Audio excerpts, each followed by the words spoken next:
naye temulina yadde ekibiina ky'obufuzi. Ebigambo ebyo nga byaŋŋamba nga mbinootinga mutwe. Naye era nga mmanyi embeera gye tulimu twali tetusobola kuwandika kibiina kya bufuzi. Kaakati naddamu omusinkana nga mu magezi ag'enjawulo twayisizaawo ekya NUP. Era yansika kutu nga bw'asekaseka n'agamba oli muyaaye. Era ne mugamba Dokita amagezi ge watuwa twali tugayina. Naye nzijukira olunaku lumu olw'enjawulo we nasembayo okusinkana Dr. Kaliisa twali mu kuziika juzi nga tuwerekera muganda waffe Haji Nasa Ntegese Baggala. Yansika nanze ebbali. N'angamba obadde oyogera bingi nnyo kati kansuubire nti essaawa zino tetugenda kuwulira ng'okaabakaaba ng'oyoyoma ng'ogamba kino kibi kino kirungi uzingo ogamba oyagala kwesimbawo kyetwagala okulya kyokka kyekyo kyemugenda okukolera Uganda. Basebo ne bannyabo ensonga lwaki ne mukwogera kwange nagambye nti tu closinze the book of Lamentations ne tu openinga the book of Acts. Twagaddewo ekitabo ekyokukaaba oba okwemulugunya ne tugulawo ekitabo ekya plan. Kyanaku nnyo tisisobodde musinkana mu biseera eby'obulamu naye tuli wano leero. Njagala okukozesa omukisa guno bakadde bange nga mmaliriza okwogera ku bweyamo obwange kulembera nabo n'obweyamo obw'ekibiina kya National Unity Platform okuba ettooki mu Uganda gye tuyita Uganda empya. Obudde tebusobola tumala okwogera ku byonna.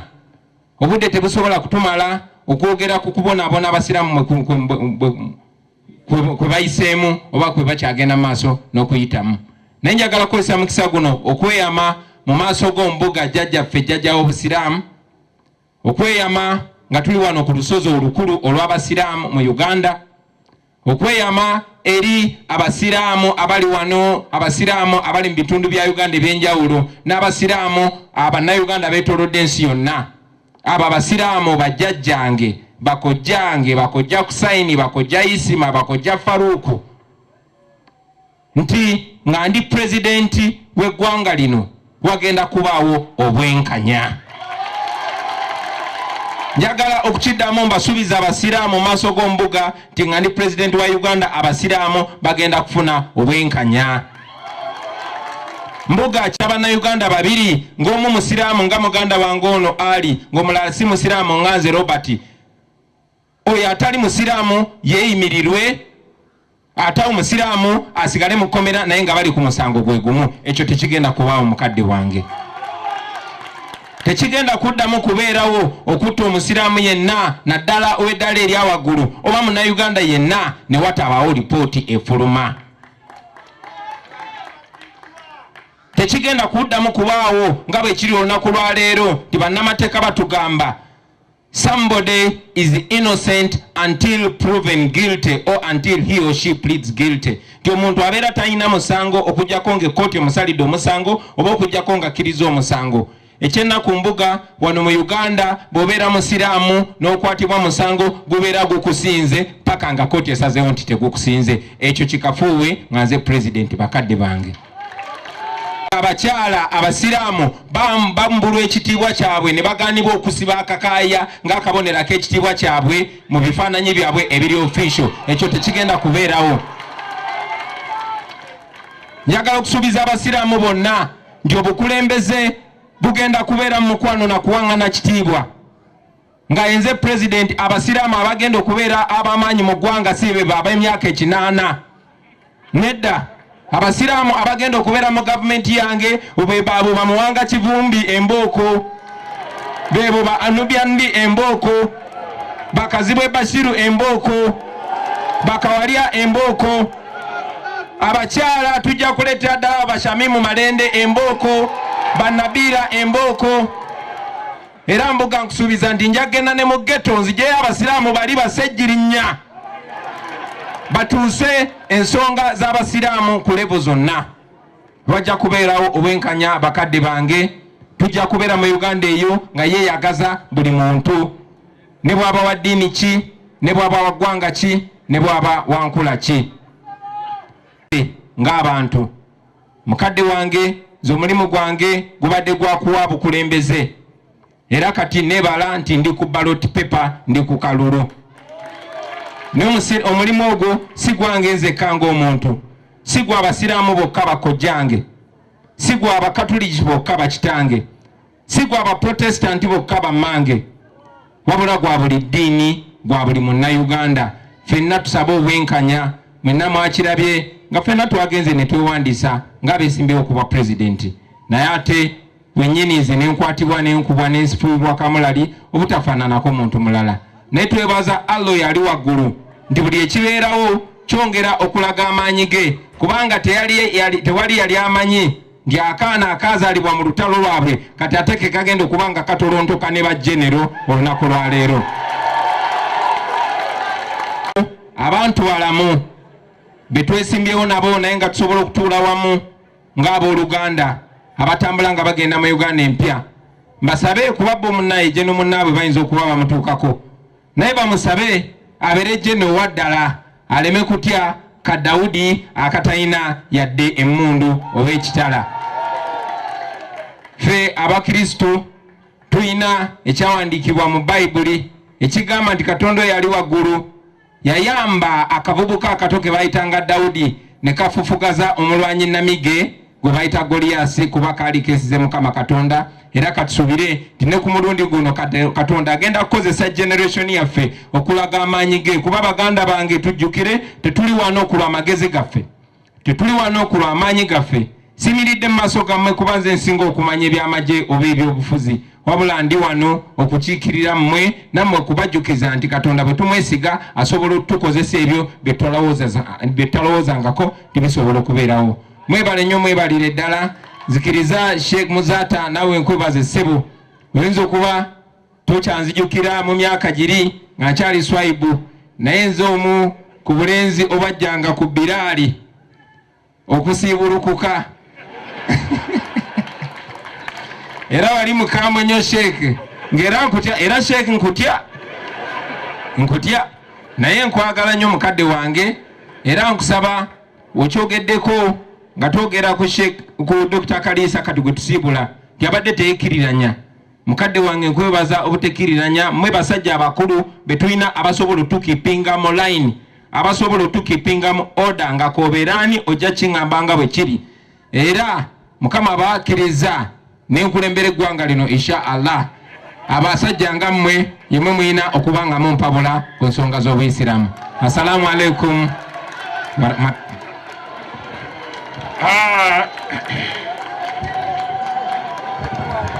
Owekitiibwa presidential candidate Bobi Wine Kyagulanyi,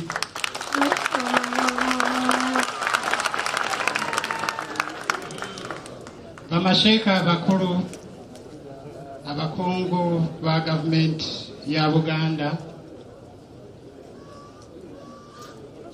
abagenyi baffe mwenna mu bitiibwa byammwe, mikwano.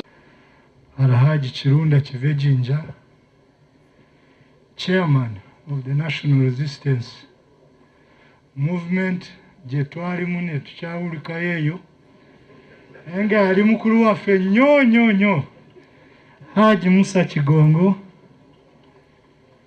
ba presidential candidates Major General Mugisha Muntu, Omwami Kyagulanyi,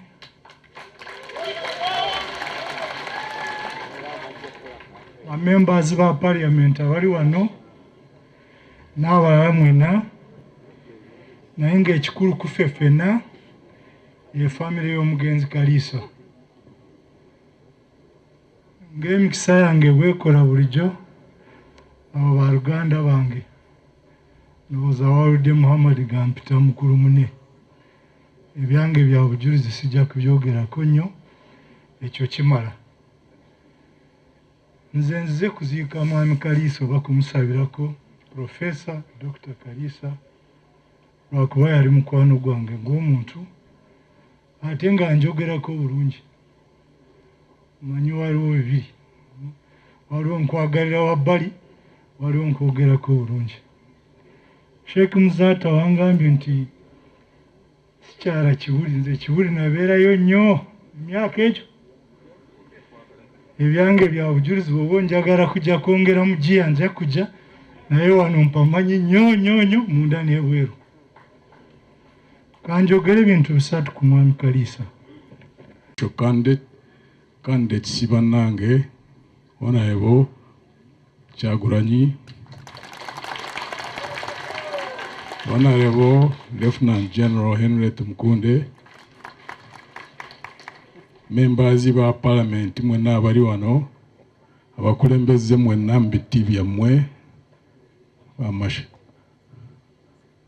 abaami n'abakyala. Assalamu alaikum ma'aturai wa barakat. Inna ilahi wa inna ilahi rajiun.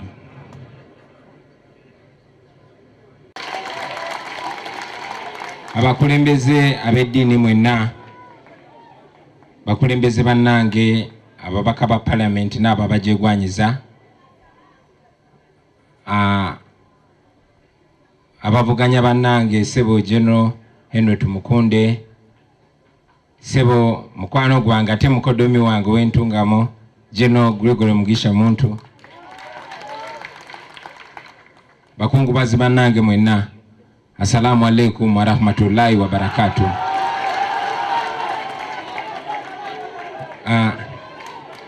Kusaidi wano nina mukwano gwange kamusaba ntamu Robert. Abanda by'obukulu abamu bamanyi ng'omubanda wa Kabaka, ate abalala bamanyi nga Bobi Wine. Abamanyi ewaffe gye nva mu ghetto bamanyi nga ghetto president. Naye ate abo abandabako nga sinaweza myaka 8 bamanyi nga Swibe. Erinnya neryo lyantumibwa jjajjange Hajat Aisha Kyosimbonanya, Hajat Aida Kyosimbonanya, muwala w'omugenzi Haji Musa Galenkanawa ematanga, ng'oyo jjajjange ye yankuza okuva nga ndi muto, nze nazaalibwa mu lutalo. Naye jjajjange oyo yantuma erinnya eryo era nalimanyiri erinnya lyange paka we nalaba kityange ku myaka 8 kwe kufuna erinnya lya Robert. Jjajjange oyo kati aweze emyaka 95, ye muzadde yekka gwe nkyasigaza ku nsi, tewali mama tewali taata, naye jjajjo yazaala mama, akyaganya okufa alinda kulaba ku Uganda empya insha Allah. Muyinza okwewunya empisa ennungi gye nzijja, muyinza okwewunya omusingi omulungi gye nagujja, nze ndi mwana w'Abasiraamu.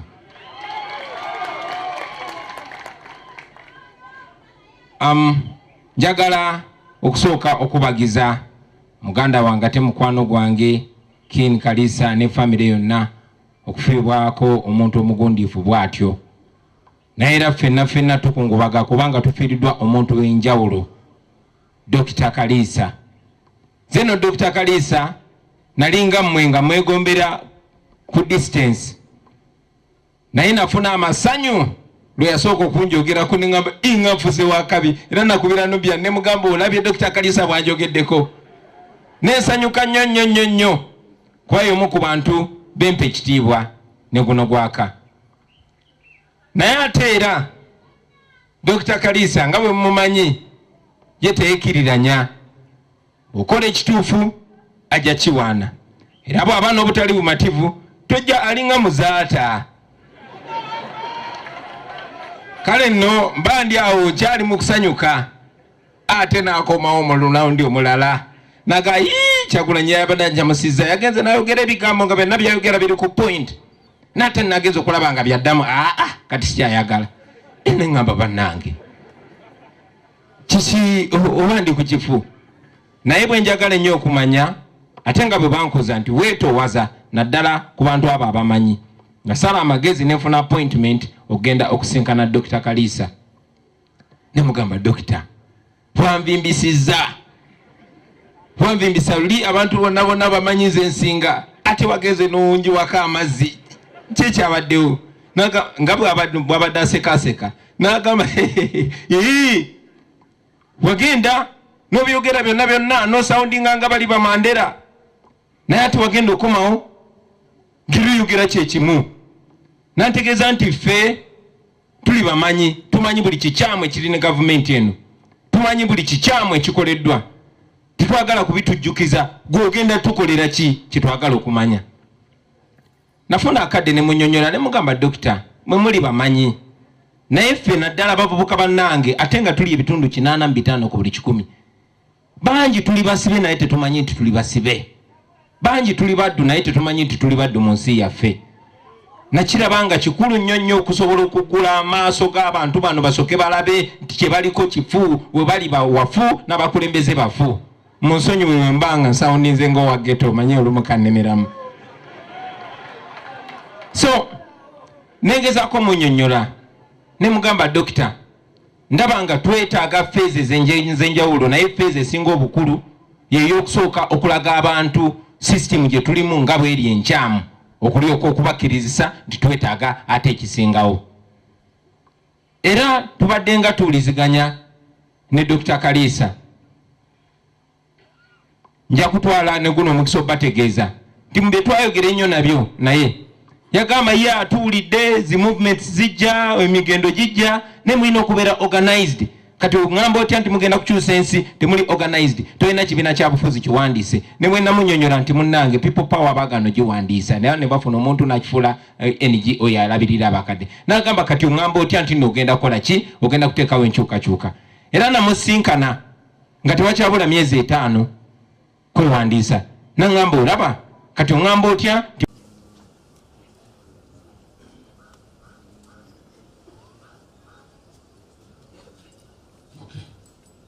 aho bibamu kuba nga bakulembeddwa mukama waabwe Dr. King Kaliisa. Waalaikum salaam sala kanyike.